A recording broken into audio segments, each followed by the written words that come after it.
Dear viewers, Assalamu alaikum.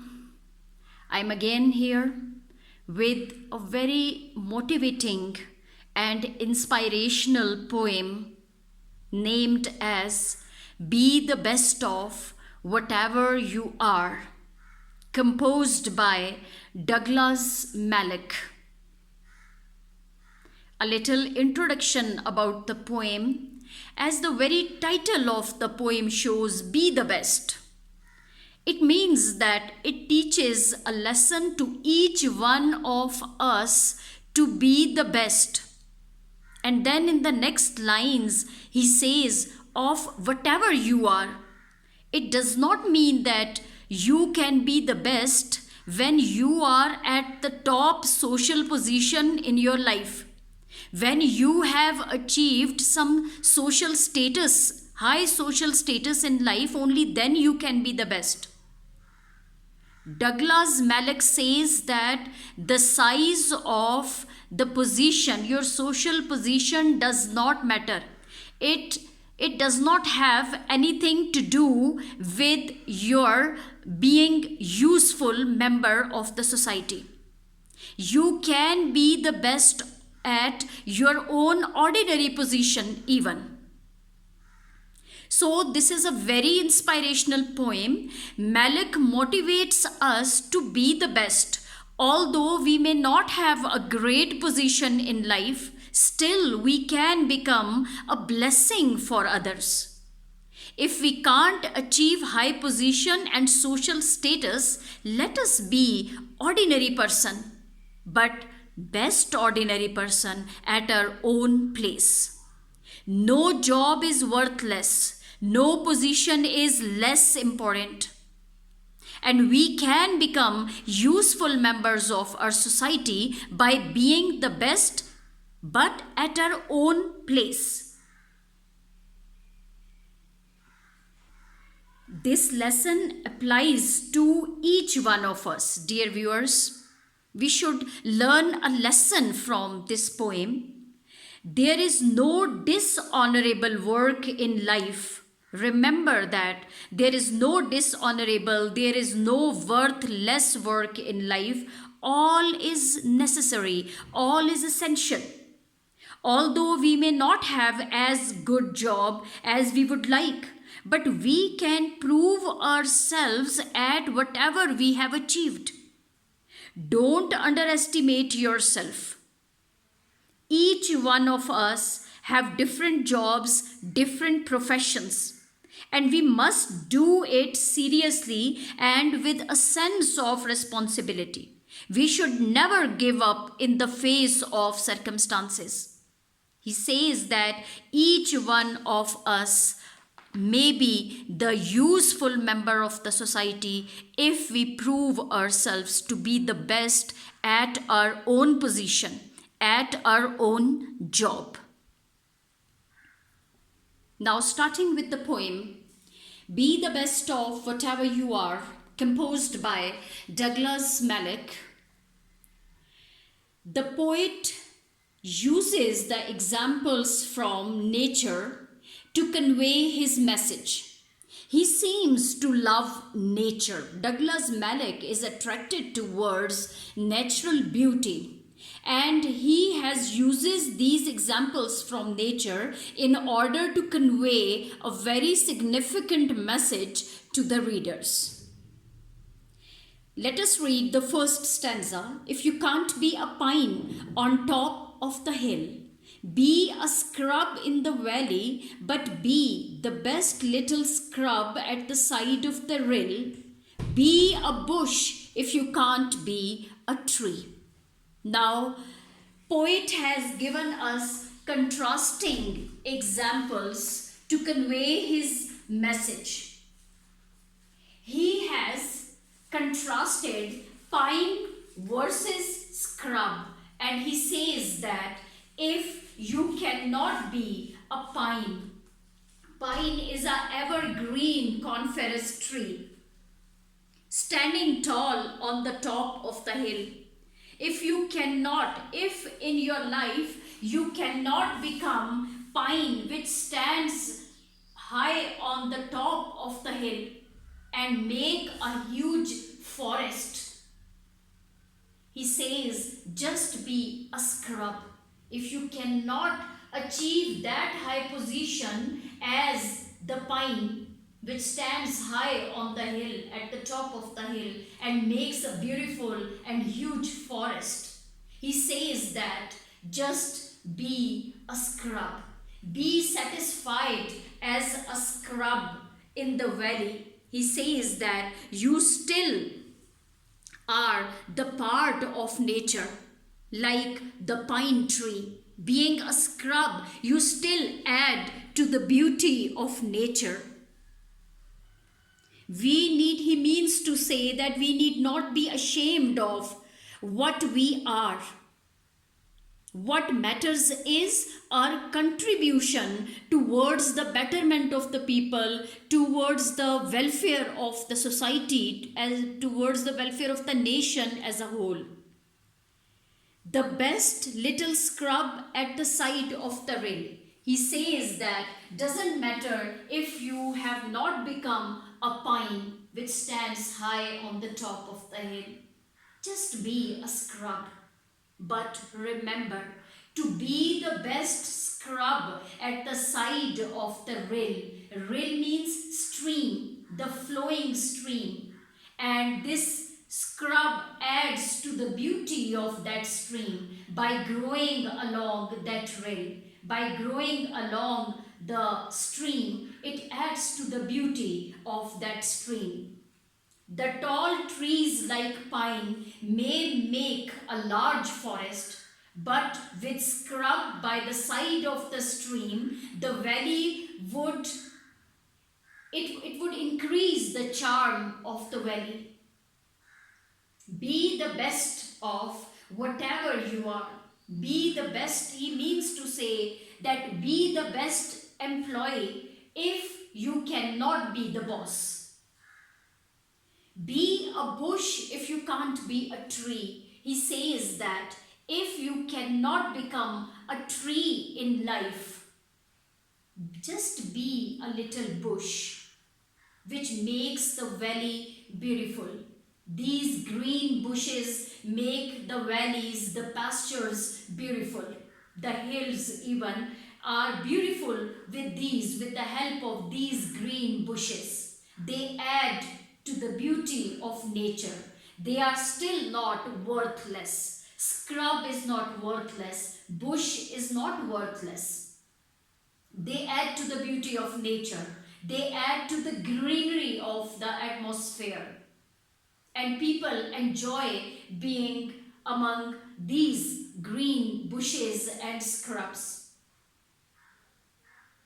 Stanza number 2 is, if you can't be a bush, be a bit of grass. Even if you have not achieved the position of a bush in a life, even if you cannot become a bush in life, just be a bit of grass. He says that be satisfied if you are a bit of a grass. It still has its worth. Because a bit of grass, when it grows by the side of the highway, and some highway to happier make, it makes the big highways prettier and happier. He says that being a bit of grass, you are not worthless. You still are very important. When you grow by the side of big highways, you make these highways prettier and more happier as these highways lead the people to their destinations. They are happy to travel on the highways, and these little grasses growing along those highways make them more happier and more prettier. If you can't be a muskie, then just be a bass. Again, he gives us a contrasting example of muskie and bass. He says that if you cannot become a muskie is a large freshwater fish which makes that water beautiful. and people are attracted towards those waters to see musky. They make these large fresh waters more beautiful. He says that if you cannot become a large fish in water, then just be a bass.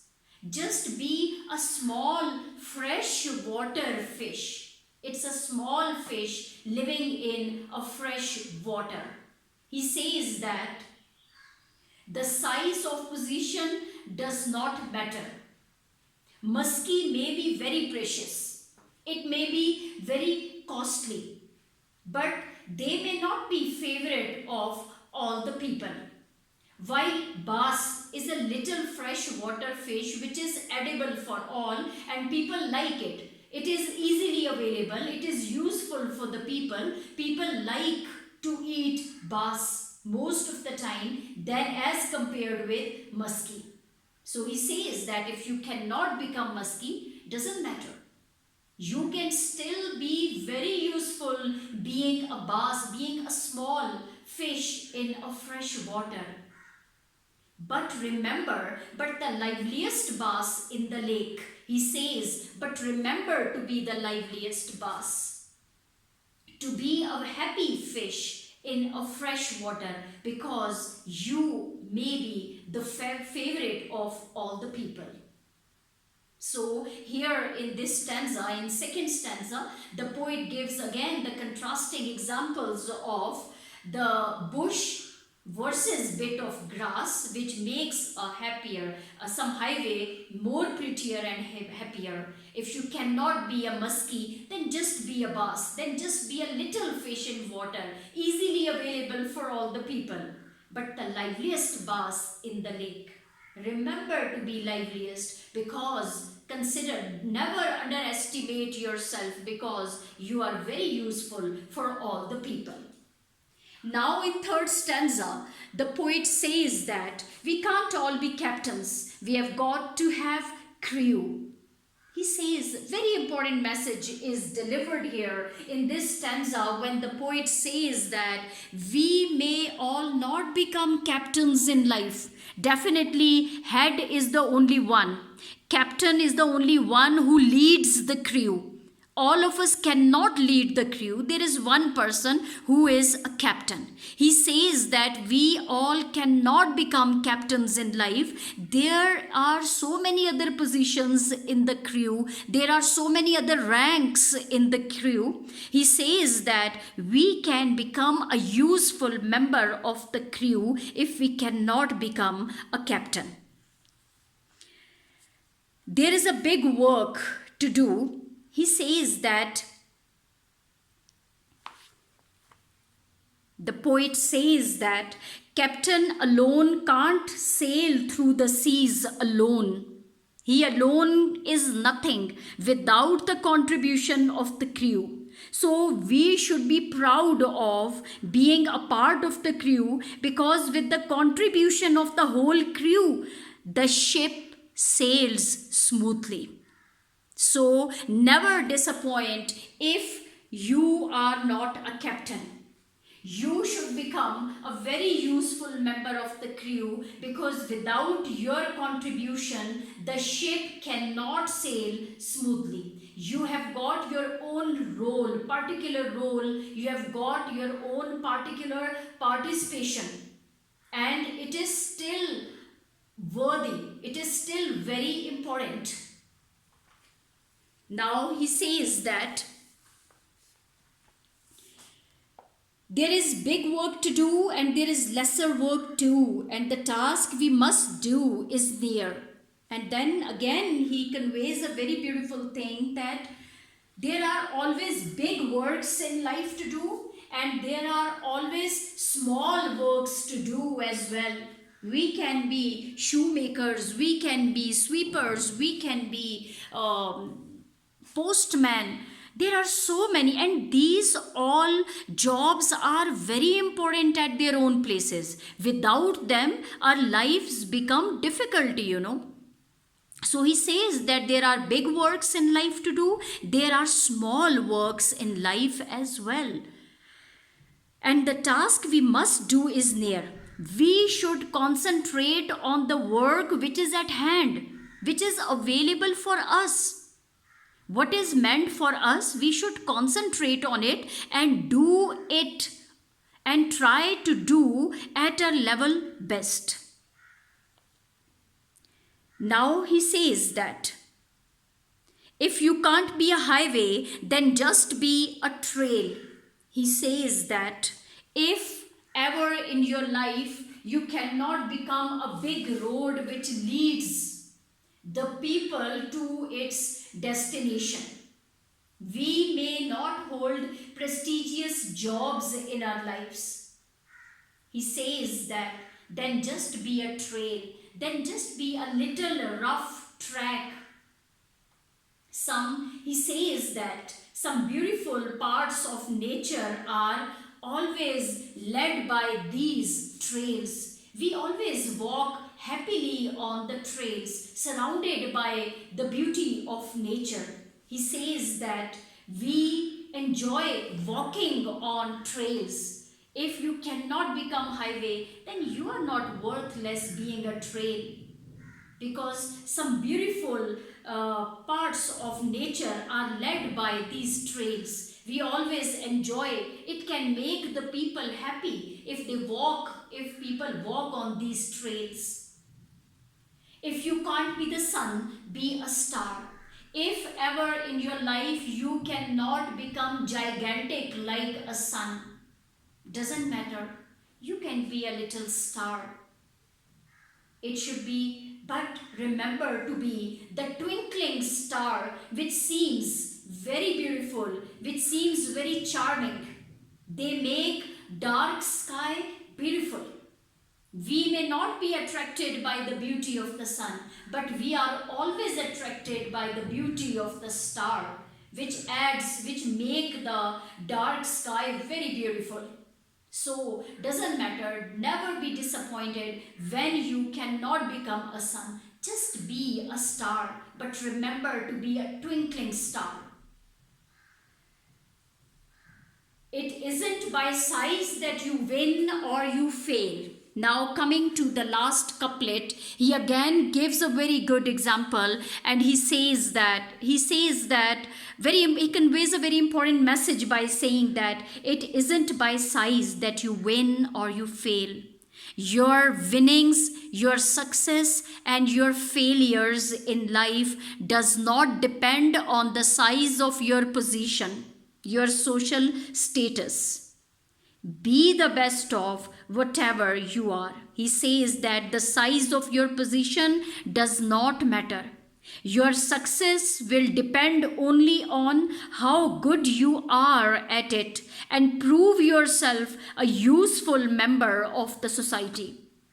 We may not hold prestigious positions in life, but we can all be the best at our own place.